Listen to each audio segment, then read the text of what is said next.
No, I'm actually crying from all the racism topic that we've been discussing. Category is Drag Queen, Andre Cordova. Mabuhay mga bakla! It's your Fab Fierce Filipino beauty queen, Cassandra. And welcome to Sabotage.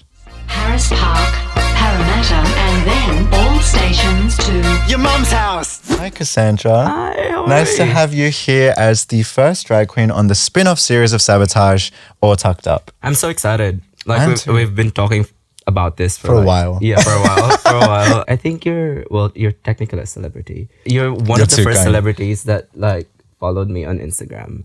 When I was starting, I remember when I was starting drag, you were one of the first celebrities that I was like, Really? Okay, well, Yeah. firstly, that's extremely kind of you to say. Yeah, I was like, thank she's you. got a look, I adore it. But we do have to talk about the name. The name. Okay, yeah. So is it just Cassandra? Is it Cassandra the drag queen? I'm like confused. It's Cassandra the Queen. Everyone gets it mixed up. Some people say Cassandra the drag queen, Okay. Cassandra Queen, but I'm Cassandra the Queen. No less, no more.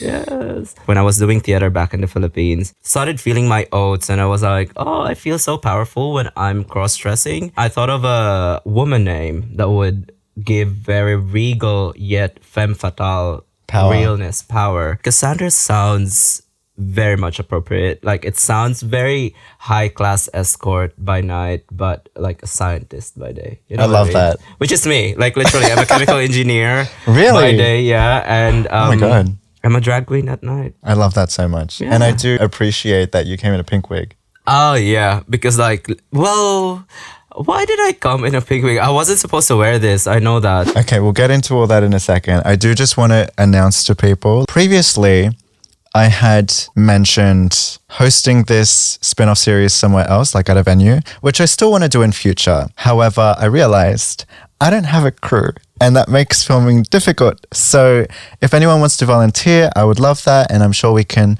as this progresses, we'll move this on to one of your favorite places on Oxford Street. Now that that's out of the way. You do make all your own stuff. I do. Actually, before we move on to me, Okay. maybe let's do a cheers for you for doing this. Oh, for doing thank this you. spin-off. Congratulations. Thank you. And actually, I was just thinking when you were saying that, you can actually go around in different venues and like host different interviews in different venues. Yeah, that would be great. Yeah. Like different resident drag queens in those venues. For And sure. that would be a chance for venues to talk about what they can offer as well. I love that. Love that. Oh my God. Look at me just giving out free ideas to you. Might Yeah. as well send an invoice. When I eventually make money of this, I'll be able to pay you. We will. Anyway. So the reason I mentioned the pink wig is because I have a very like pink and black aesthetic as a recording artist. Yeah. And yeah, it was just, it was meant to be. It's meant to be. Like literally Yeah. black on my fabric. Black. But I love that you make everything yourself then. 'Cause- Yeah, because like doing drag could be very expensive, especially if you're not doing it yourself. Like Yeah. one dress or like one drag outfit, a really, really good drag outfit could cost you at least like $500. But if you're making it your own, like yes, it would cost you your time, but at least for me, I could customize it to my body. I could design it the way I actually want it to look like. Yeah. The only thing is like I don't really do like very good wigs, but that's for other people to do for me. That's fair enough. Because like my creative process is I want to see the final output right away. Yeah. But with wigs, you cannot. Like you just have to trust the process and Oof. hope And if for the you- best. Like literally just hope for the best. Hope you don't fuck it up. No, yeah, literally that's it. Like, and if you fuck it up and like you put too much glue or like you put too much hairspray, you have to wash and like do the whole process all over reset again. from the base. Yeah. Yeah, I would still consider myself as a baby queen, but I think that's one thing that newer generation of queens should always remember, that drag doesn't have to break bank. Like you just have Yeah. to be resourceful and you Be just creative. Yeah, be creative and learn to improve your skill set, because drag is not just about the makeup. It's not just about getting on stage. It's not just about spending money. To, Yeah, like, look good. literally. Yeah. Like most of my fabrics come from Marketplace. Literally, just like FB Marketplace, if I find design students Right. who are like getting rid of their fabrics and like rolls and rolls of fabric. Like literally, I have this like very ugly beige color floral fabric at home. Yeah. 20 meters of that. Came from a design student, but I was like, she sold it for like $50. Yeah. So I was like, I'm using every bit of it. That's very resourceful. And it's That's it. clever. 'Cause, Yeah, you're definitely. seeking out like people who don't need it anymore but have it in abundance. That's it, So yeah. That is good. How long does it take you to make an outfit, like on average? How long did it take to make this? This one, it took me in total hours a day. Right. Sorry, I'm gonna burp. This is very unwomanly. Yeah, it took me a day. Generally, like if I had the whole day, I could finish one outfit or like one gown in just one day. Okay. Also includes like me crying in between, and, like probably like chain smoking in between. So Going off that, I had the question in my head and then I completely it's fine. forgot. It's fine. I know you're mesmerized by my beauty. Absolutely. And I'm also riddled with ADHD. Fair. That's very fair. Yeah. Okay, so how long have you been doing drag? So I've officially been doing drag for almost 4 years now. Okay. So I started just right after the first lockdown in 2021. So I first went out in Oxford Street. I think it was Valentine's Day. Right. Yeah. And like I thought I was feeling everything. We are gonna show my photo here. No, I'm just kidding.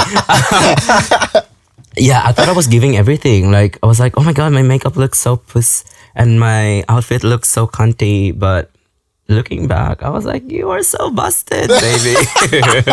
That's always the case though, isn't Always, it? yeah, It's always. like I've heard that drag queens have to go through that phase of looking busted. Literally, And that's thinking that they look like the shit. oh girl. Yeah.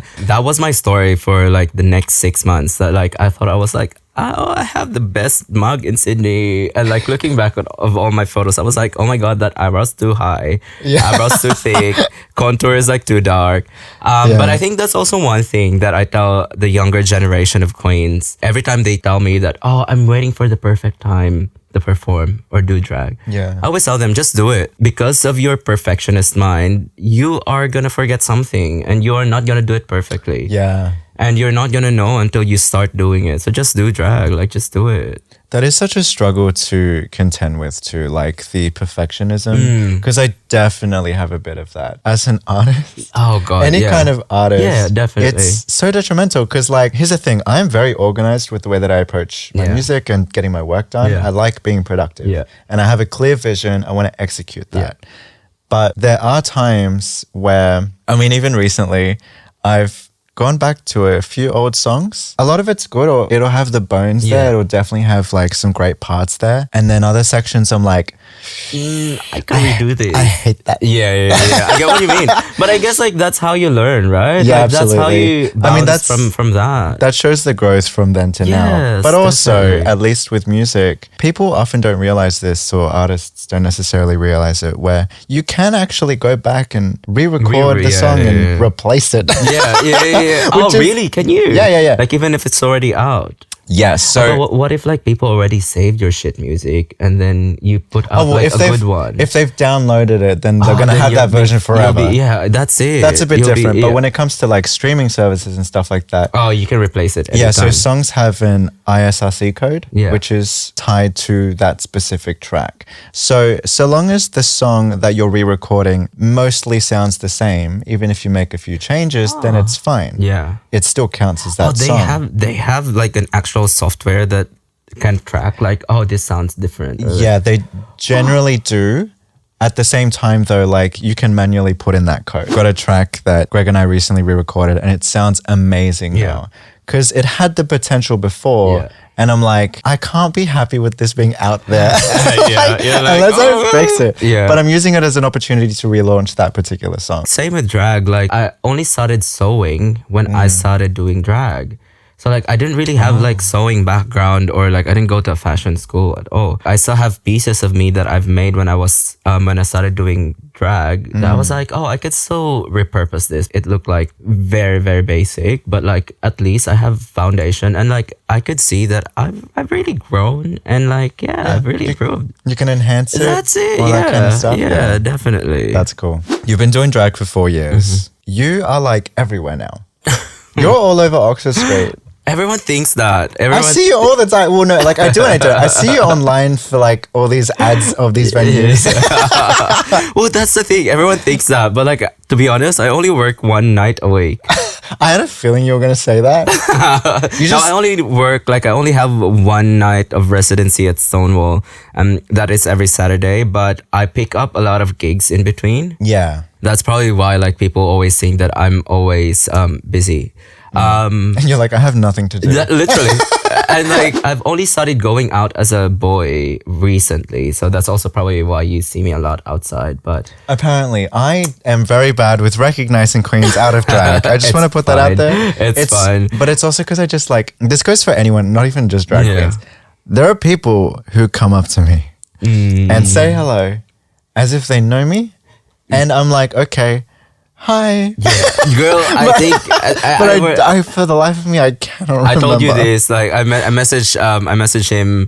I was like, "You're a celebrity now. Like, however you classify yourself, A, B, C, or D, but you're a celebrity. You've probably met people in passing, and they've probably unloaded a lot of like loaded stuff on you, and they probably remember that time that, oh, I met this artist. And same with me. Like people would come up to me and like share their deepest, darkest secret. Yeah, that's wild, isn't it? Right? But here's the thing, sorry to interrupt. Like it is so good. part of it is trauma dumping. Part of it is very trauma dumping. Part of it is also like, I think you'd have to give off this air of safety and empathy. Yeah. And that's what attracts people. I know I do. Yeah. Because I keep things real and I'm very blunt. Yes. But also like I've been through a lot, so it's very easy for me to empathize with the dark stuff. Yeah. And I totally get that. I appreciate that. So yeah, maybe there are occasions where I was just like a listening ear to somebody and was there for them, and then I completely forget because of my ADHD. And also like I always remember this quote. It's not really a quote, but like a saying, I would say, that there's only one of us, but like thousands or like hundreds of thousands of people who saw us perform. So we couldn't remember each one of them. Exactly. In relation to that, I'm not sure if you also experienced this, because like for me as a drag queen, like it's very apparent. Basically, there are people who treat me differently in drag and out of drag. Right. Yeah, like there are people who would be very, very nice to me when I'm in drag, but like literally ignore me when I'm at drag. Yeah. Okay. So in terms of relating to that in my own experience, not so much, because it's not such a like distinct difference when I go up to perform and when I'm just out and about. I get it in the sense of like, honey, that's like racism and stuff. Literally.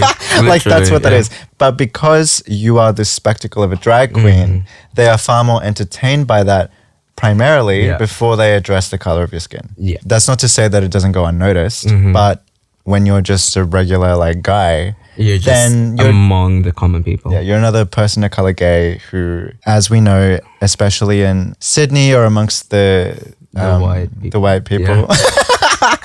There is a hierarchy that exists, and they do their best to treat us like shit when they can. Oh yeah. So I think that's actually where I was leading to, like especially like being single for a while now. I could see that there are people who actually like would tell me that they're attracted when I'm in drag, but like when I see them when I'm out of drag, I'm like, suddenly you're like, what like I thought we were like vibing when I was a woman, and now that I'm a guy and this is my natural form, it's a very weird and complex thing to think about. Absolutely. And I think there are definitely cases where people, they will be so backhandedly rude to you in their justification of being attracted to you. Yeah, definitely. That's where I do my best to like teach others, other people of color, just anyone in general, have self-respect and keep high standards, because you deserve better than that shit. That's it. Yeah. You shut that shit down right away and fucking kick him. I don't care. Just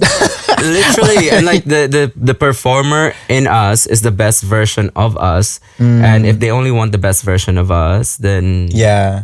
they can get fucked. Presenting myself as a performer on stage, I definitely get more attention and praise from certain people Yeah. versus just like when I'm out and about. Because then they're impressed. It's like, it's always a case of being underestimated. Yeah. And then they're like, oh shit, he's fucking good at this. Yeah. And suddenly, Suddenly you're back to being a normal person, and well, because then the other side of it is my attitude. That's where it's like confronting for them because I do have this air of being like, I don't know what the word is. Like, reserved. no, not necessarily reserved. Just, I'm very put together. And stuff Prim and like that. proper. Yeah. Then when I speak, it's a very different story. Yeah. Same with me. Like that's why some people also think of me as very snobbish, because like they think of me as a drag queen that's like very put together and just like always Yeah, perfect. they see you as like classy and stuff classy. like that. Yeah. And then when I started talking, it's a very different playing field. But that's because people want you to be what they see. That's it, And yeah. especially being, in my case, Latino, Yeah. people make assumptions and then they talk to me and I'm like, no, I would fucking beat you up if I wanted to. Literally, yeah, same. Like they would think that like I'm this very reserved petite girl, but I'm like, Yeah. bitch, like if we're gonna I'll throw fight, hands. yeah, literally, Yeah. like So it's very that because you don't meet their expectations of being like submissive and reserved Yeah. and stuff, that's when they have to then decide, oh, am I still attracted to this? Like it gets weird. yeah. And I'm just like, I'm here doing me, man. Yeah. You figure it the fuck out because the longer you it. take, the less interested I am. Yes, love that. Love Yeah. that. Yeah. For sure. Literally don't want to talk to people when I'm in drag because like, it's very uncomfortable. And like again, I don't want people to like trauma dump on me. You're like, I don't want to hear your shit. Yes, literally, I have very limited social battery. Right. So most of the time, I just wanna be left alone and yeah, like just don't talk to me. I totally get that. Where I think this is very strong. Like I'm, my thoughts are very tangent now. Like You're like, I'm going to pass out. There was, what were the awards called? That that forget. thing, Diva Awards. The Diva Awards. Yeah. Yeah. I've never been. I don't, do you have to be invited to that? No, not really. You can pay. Anyone can but go. You have to pay though, right? Oh yeah, Yeah, I'm not paying for that. yeah. It's Just like- putting that out there. I need think- an invitation I think it's 150 for a ticket. to watch other people get awards. Yeah, That's crazy. and 2 drinks. Just 2 drinks for that. Yeah. So to the Diva Awards. Yeah. You did win. And I heard some controversies and some issues arose. The first one was the way you got voted to win, which I think is totally fine. Yeah. Like the fact that you actually know how to navigate an online space and get people to vote for you, honey, that's the game. Yeah. That's how it works. Yeah. Just because you're too old to know how the internet works, that is not anyone else's problem, and that Yeah. is a flaw in the way that you conduct yourself. Yeah. So that's my thoughts on that. No, that's definitely correct. And like literally the Diva committee has already said their piece about it. And to be honest, I'm just happy. I don't want to discuss more about the details of the thing because like I don't want to go back to that place again because it was very, very Stressful. hard for me and like very stressful for me. Yeah, well, that wasn't even the main thing I wanted to talk about regarding it. So, The whole entertainment space that we work Yeah. in, we experience so much microaggressions. absolutely. And people have different expectations of us as brown people, as POCs. It's a very hard space to navigate in. And like I always tell people this, that like every time I go out in a club, in an event, and I see that there are so many white people, or like it's a majority white people It's audience. uncomfortable. It makes me uncomfortable and makes me Yeah. nervous. But I'm also very thankful because like most of the people that I work with are non-POC. And I would say that these people make me comfortable and make me safe. And they always are very conscious of their jokes or like their comments about me. There are some people who strays away from that. But like, yeah, I would say that working in the drag community for the last 4 years, I have found the right people to protect me. Okay. Yeah. Well, I'm glad to hear that. Yeah. I was concerned.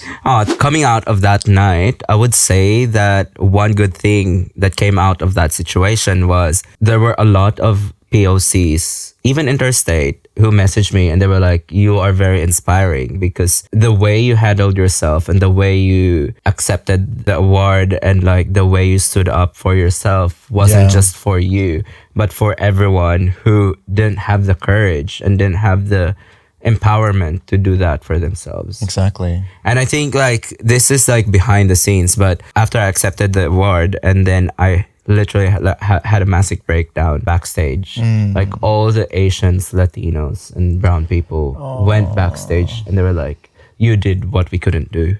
Yeah.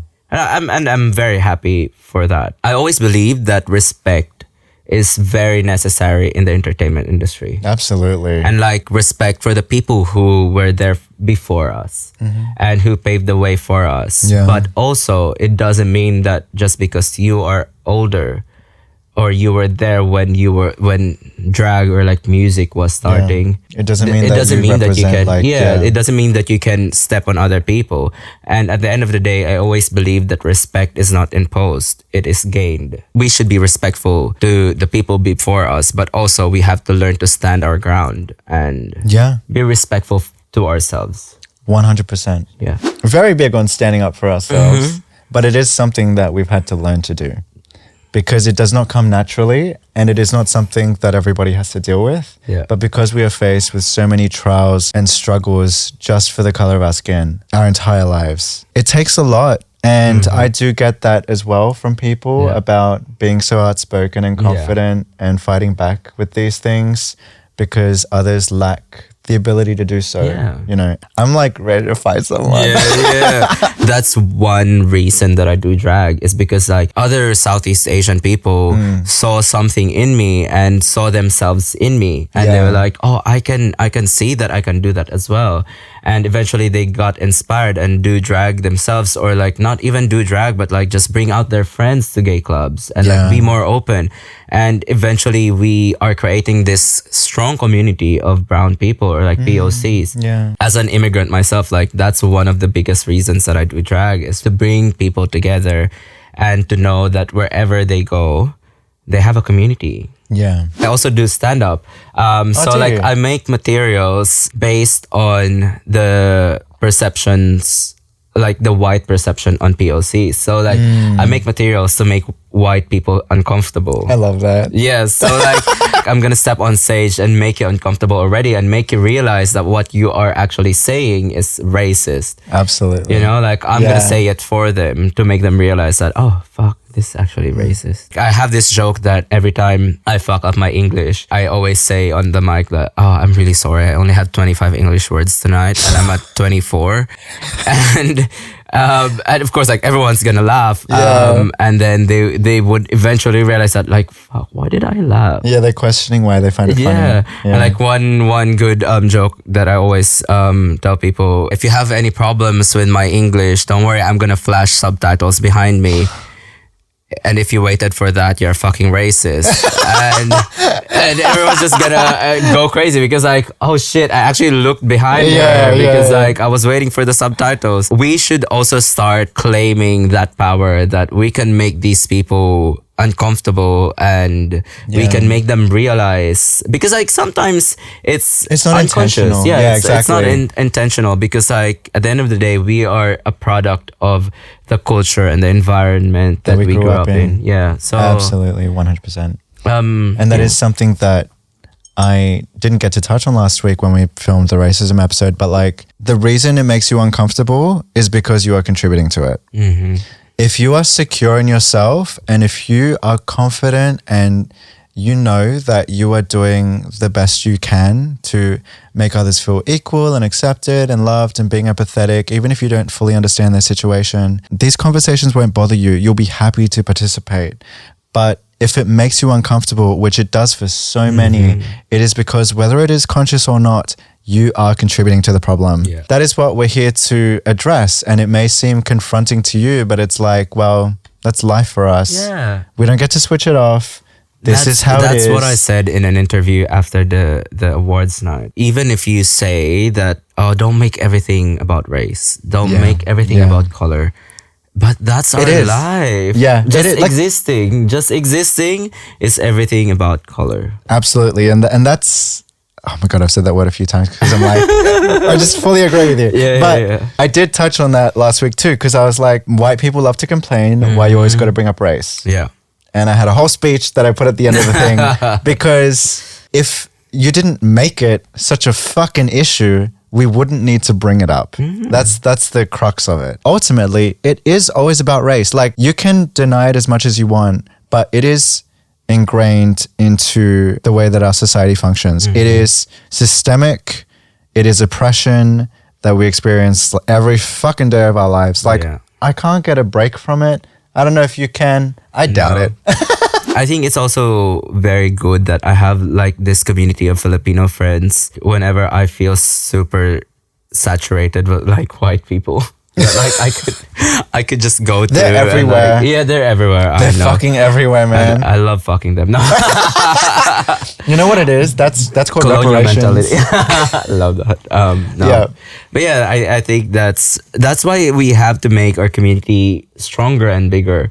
Because we're taking over. No, I'm kidding. No, yeah, we're invading it. That's what they're scared of. Yeah. They're scared of all that kind of shit. And it's like, relax. We're just trying to exist in peace. Yeah. No, I like colonizing the colonizers as well. I love that. Yeah, it's a vibe. As I said, your discomfort is not my problem. It's not her problem. It's not our problem. Definitely. Like, that's on you. Sort that out. Address why that is the case. And learn, grow, educate yourself. Fucking pick up a book, bitch. I don't know. Google is there for Yeah, a because reason. like that's the other thing too. It always feels like it's on us to educate people. Yeah. And to like teach people stuff. Bitch, I have better things to do. Yeah. It is not my job. Or like even just a simple thing to ask your friend. Yeah. To like, oh, is this okay to say? Or like, are you comfortable when I say this? Yeah. Or like, did I do something wrong? Or like, did I do something to upset you? Communication. Like I think that's also one thing because like I have this group of friends that like are mainly white queens. But one good thing about them is like they always ask me or like the other POC in the group that like, oh, did I say this in a very wrong way or like in a very tangent way? And it's like always a constant communication of educating each other. Being open to learning and being better at these things is like, we love that. That's good. We're totally fine with that because you're treating us like a fucking human being. Yeah. You know? Yeah. Versus just, We're not people in a museum that like, just there to be beautiful. I know we're beautiful, but like... It's so hard. It's so hard. I don't know if it's a conscious thing, but most of the time POCs are held to a different We're held to a different standard, standard. absolutely. That like we have to be this perfect before we get this recognition. But when you actually look at the other people, not just in the drag scene, they're but ready like, as hell. Yeah, you know what I mean? Yeah. But like they get celebrated just because they look like that. It's a double standard. Actually, like I was thinking of this super recently because like I've started doing like TikTok videos of me doing my makeup. You look at the comment sections and there's a massive difference in the way that people respond to you versus responding to a white queen. Yeah, that's it. And like the other thing is I realized that like even the way POCs paint is very white coded. Yeah. Like we make our nose smaller, we make our nose look taller, You try to apply Eurocentric features yeah. So I was like, that's how deep rooted colonial mentality is. And basically what I'm saying is like white people have it easy. Yeah. You're like that's it's just nothing but the truth. Facts. T period, whatever the gays say. But like, you could be flirting with a guy. As a person of color, if that guy is white, and then another white guy walks by, suddenly you're invisible. Oh yes. It oh my god, happens I've experienced all that the time. All the time. Like, and I had to actively find a way to stop that from happening because it was so degrading and so disrespectful and so disheartening. And back then I didn't have the like I was on my way, but I wasn't where I am now with Yeah. my like self-respect and Self-confidence, self-esteem, yeah. self-love, all that Yeah, stuff. yeah. So like I wish I had been, because I would have clocked a bitch. Yeah. But they can look like they crawled onto Earth from another planet, and we are held to such a different standard. Yeah. Where that's one of the reasons why I present myself the way that I do, because for a long time I was training myself to. Yeah. I was like, I need to be perfect to get noticed, to get yeah. attention, to be listened to or remotely respected. Yeah. And even then, it still doesn't happen half the time. Yeah. But it's an improvement from before. Yeah. Whereas now it's like, okay, well, I do not care whether somebody else feels like they respect me or not. If you're going to engage with me, I demand it. Yeah. Otherwise, you can eat shit and die, bitch. Yeah. I do not care. Oh, I Like- think same with me. Like just Yeah. super, and you know what? Therapy really do help. Because, like this is where it, does, came it from. does, Because yeah. like I just recently started working on my self confidence, and not just self confidence, but like self acceptance. It made me realize that you just really have to believe in yourself and like believe in everything that you can do.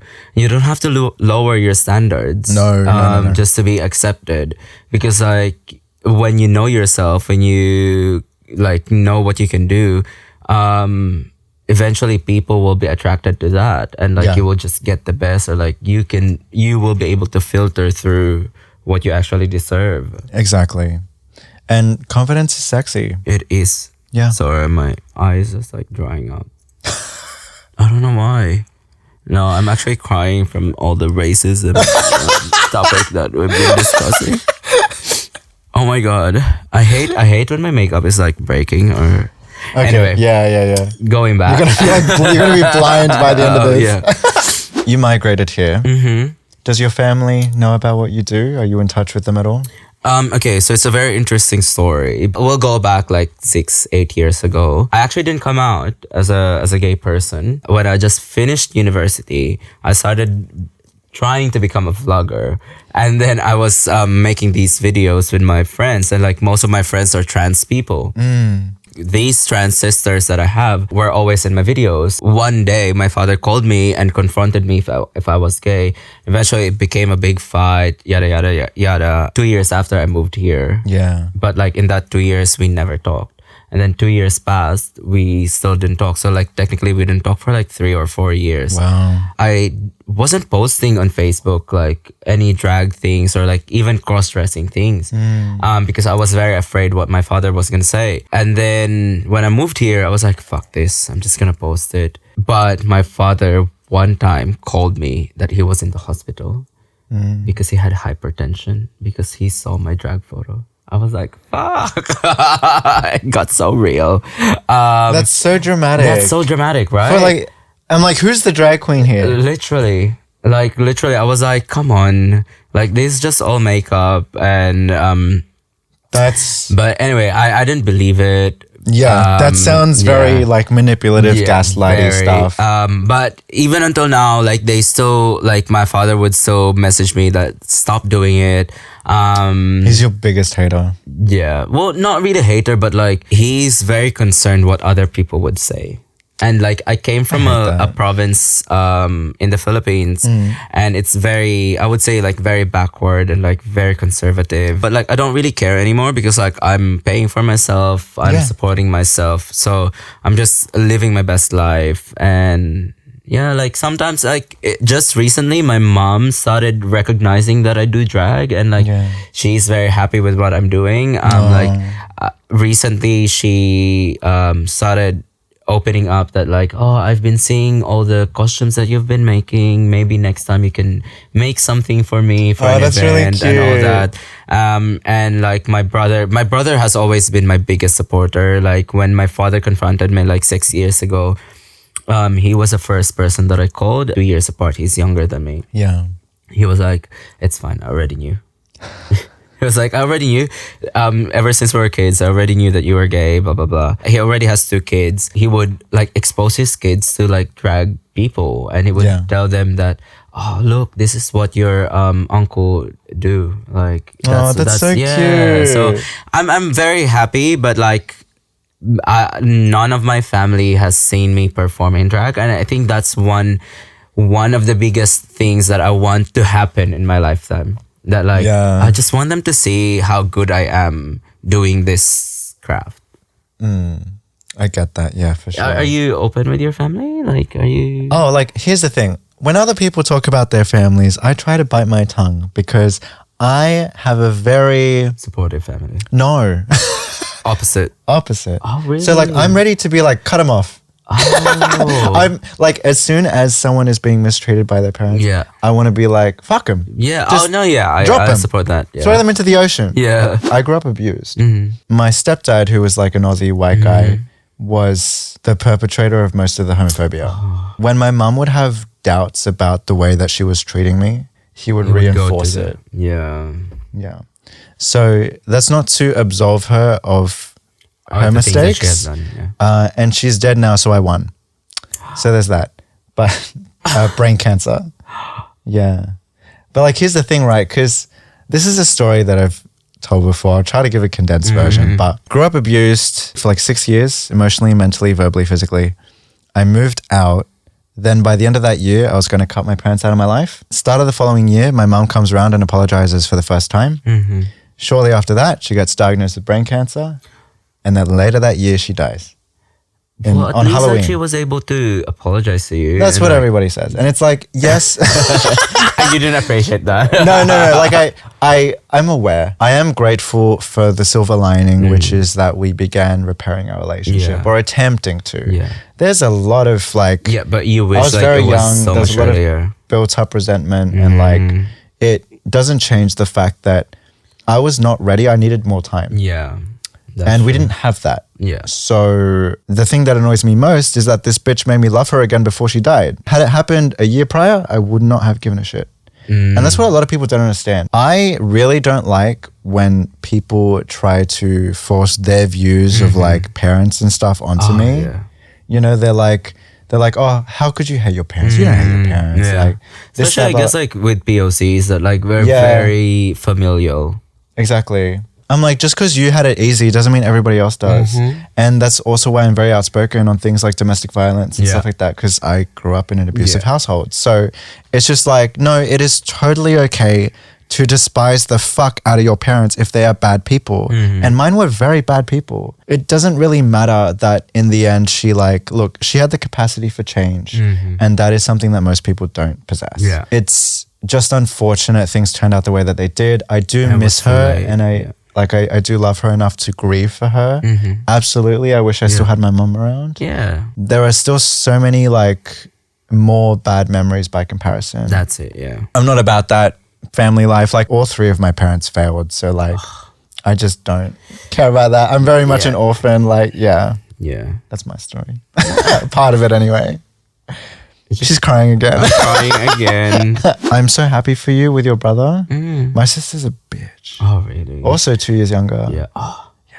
No, yeah. I think that's one good thing about my brother is like he could be very bratty and all that, but like I know that I could count on him. Yeah. I know that like of all the people, he's the first person that would understand me. I love that. Yeah. It's so cute. I had to go through the process of like finding friends to be my family. Yeah, And that's yeah. what I have now. Oh no, that's very me Yeah. because like it's the reason why everywhere I go I become more of like the mother of the community because like I just want to take in everyone and raise them the way I wish I was raised. Yeah. Right? Like, and I think get that. that's one thing that like when like you can go to the Philippines and like ask my friends, my closest friends, they would tell you that like I'm one of the mothers of the group. Moving here was like very, very hard for me 6 years ago because it was basically leaving my children back in the Philippines and leaving my family back in the Philippines. But I just know that wherever I go, I would be able to create a community and like prosper and develop a different set of family. Yeah. Yeah. That's really cool. Yeah. And it is a lot to uproot your life and Oh, it is. move to another country. Whoa. Like I do still have the utmost respect for migrants to do that. That's what like a lot of people don't realize. Like they don't understand. It's one thing to move states, to like move to a completely different country It where doesn't speak your language. doesn't speak your language. You barely look the same. as majority of the people. Yeah, and it's expensive as fuck in this case. Yeah, literally. And that's like just going back to my drag, like that again, that's why I do my drag, because like I just want other migrants to see that you can do this. I'm not the first Filipino queen in Sydney, but I wouldn't be the last. You can be the next one. Oh, I love that. I love that so much. Yeah. It's actually very sad the way that migrants have this idealistic mentality when moving to a new country like Australia, where they're like, oh, we need to integrate. Yeah. We need to learn the language and we to need to assimilate. We have to be Yeah. the same as them. and we have to lose certain aspects of our culture in exchange for that. But the reward is racism. It's like it's for nothing. And that's what's sad. So it's like, no, we actually need to maintain our culture in the process of integration. That's a hard lesson, unfortunately, for people who do migrate here because they are met with mistreatment. I do have the utmost respect for people like uprooting their lives to go across the world. Yeah. Like that's crazy. Crazy. That's crazy Scary. behavior. Yeah. But yeah.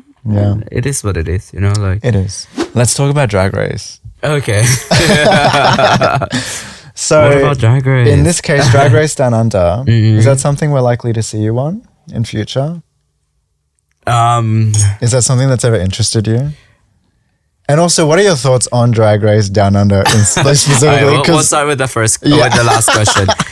Drag Race Down Under has been like giving so much this season, and I really wish that it was longer. The girls have just been delivering in every challenge, and I'm just so excited because, like, to be honest, like when the cast came out, I was like, oh really?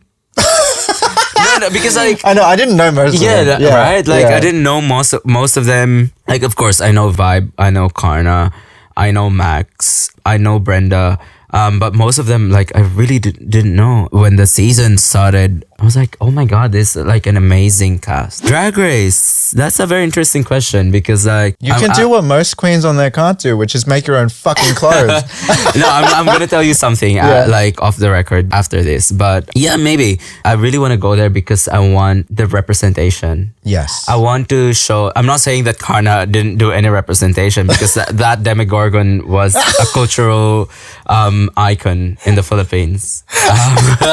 Yeah, very well known as a It's god a very over well known, there. it's a saint in the Philippines. You like, you we're bow very down and you Catholic, do a whole, it's a ritual. It's a ritual. But I want a representation, not just for Down Under Drag Race, but for Drag Race in general as a franchise, that like I want an international or like a migrant queen to actually win something. Yeah, God forbid that happens. Yeah, right. Listen, like, I'm gonna because like it has never happened. Like no migrant drag queen who doesn't speak the first language of that country has actually won. But my thing is, I started drag in Sydney, so like I would say that my drag is very much Sydney, very much showgirl. So that's why I'm like, oh, I want to go on Drag Race to show that side of Sydney showgirl performer, but also bring the culture of the Philippines that is still in me, because I grew up in the Philippines, and like there's so much culture more than what people think of the Philippines. But Speaking of which, like I loved Marina Summers. I love Marina Summers. Like literally Spotify, what do you call that? Whatever. Spotify Wrapped. I saw That your one. like my one of your Spotify top Wrapped, songs. like top 2 songs were Marina Summers, but yeah, I really love her. But I would also want to do Drag Race Philippines just because like the humor, the culture is I already know it. Like I already know how to do it. Acting challenges, sewing challenge, I could probably do it. Couldn't dance, like God forbid. Like I yeah, that's the only thing. Like I could carry a choreography, but like I just couldn't dance. Like I was curious because I was like, I think you'd do well. Thank you. I do. Thank I you. believe in you. Everyone's saying that. But Yeah. thank you. In saying that, I am not going to pretend like the production of Down Under has been the best at all. Oh God, It's been fucking awful. That's it. I think that's the only thing. That's what would put me off too. Oh, to be fair, like this season they've improved, but like But I mean, some of the camera work is fucking shoddy. Like literally, there were like untopped moments that like shaky. I was like, are we in a boat or something? Like, what's happening? Like, I get that Australia's surrounded by water. yeah, but like- bro, Come on. What is just this filmed on the dock? get a stabilizer or something, Yeah. or like a steady cam. I think that they didn't have as much of a budget. But if 'Cause, they like- didn't have a budget, maybe get like a podium or like a table. Oh, and I put know. the They camera could have on done top of it. anything. They could have done anything. But I mean, like, God. because even with the guests, they were like, oh, we're going to start bringing in the old drag queens from previous. Yeah. I was like, that's budget That's cuts. budget cut. They probably think that season 4 wasn't gonna give, but Yeah. the cast just gave. The cast so is much. doing well. I The am cast is enjoying just the cast. doing well. I just really wish it was longer. I want more of the cast. I want to see them more. I would love to see Michelle being Michelle rather than trying to be The rude. RuPaul, yeah. Well, I think she's trying, but I think she's like testing the waters Yeah. for now. But I can see the potential of Michelle actually taking over. Cool. Well, I think we've Yes, love covered a fair amount of. That's a lot. Things? Yeah, Yeah, that's a we lot. covered Like from drag to like very serious things, and now And to then drag back to race. drag, yeah. Love that. I hope you've had a good time. Oh well, I'm drunk, so I definitely had a good time. Yeah. No, thank you for having me, and I'm just very excited for how it's gonna turn out, and I hope you get the next best thing Yeah. Oh, actually. for me. After me. After me. Yeah, who should I have next? Who would you like to see on the podcast? Well, like I'm the pinnacle of drag. No, I want you to interview the older generation of drag queens, and actually, that's one project that I really want to touch on next week. Next week, not next week. Next just gonna year. come back, yeah.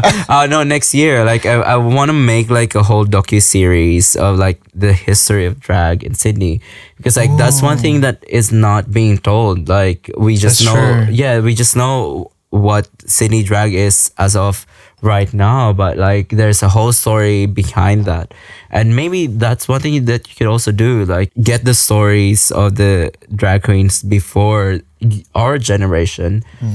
And How old do you think I am? No, I'm kidding. you're 28, right? No, You're 30. no. Well, how old are you? 25? I don't tell anyone my age. Are you for real? But like, no, I would love to hear the stories of like that kind of stuff, because I missed out on Yeah. like the whole lockout laws thing. Yeah. I missed out on what it was like before that. Oh, so you're 23. You're 24. I'm not confirming. No, or you're not denying 24. anything. Going back to your last question, I think you should interview like the older generation of drag queens, or not just drag queens, but drag performers in general. You're like, interview the old people. Yeah, literally. We want to immortalize these stories, but also like if you want more concrete answers, maybe you can get Auntie Tamara, POC queen. Okay. She's Maori. Cool. I'm gonna need you to like message like him just, for me and yeah, just be like, just like- also, can you ask Vibe to follow me back so I can have her on? Because I was actually liking her on Down Under, and I was like, you know what, I wouldn't mind talking to her. Oh, she's probably too famous now. Fucking bitch. Fucking bitch. So many younger generation as well that would give you better perspective on like the future of drag in Sydney. I think Okay. we need to cultivate that like there's this also new wave of drag queens who are very much inspired and very much excited with their drag. Yeah, I'm so keen for that. Yeah. I can't wait to chat with all these queens on, Yeah, I love that. I can't on wait to see Sabotage it. or Tucked Up. Yeah, that's it. Yeah, that just about covers it for our Yes, episode. love that. Thank you, Cassandra, thank you. for being here. Thank you everyone, and of course don't forget to click the subscribe button. And Yes, your socials, what are they? What's oh yeah, my socials, just find me on Instagram at Cassandra the Queen _ or TikTok at Cassandra the Queen. I don't have Facebook, but you can follow me on Grindr, not just in person. Don't follow favorite me you in on person Grindr. because I'm gonna report you to the police if you follow me in person, but unless you're very cute and well hung. This has been Sabotage.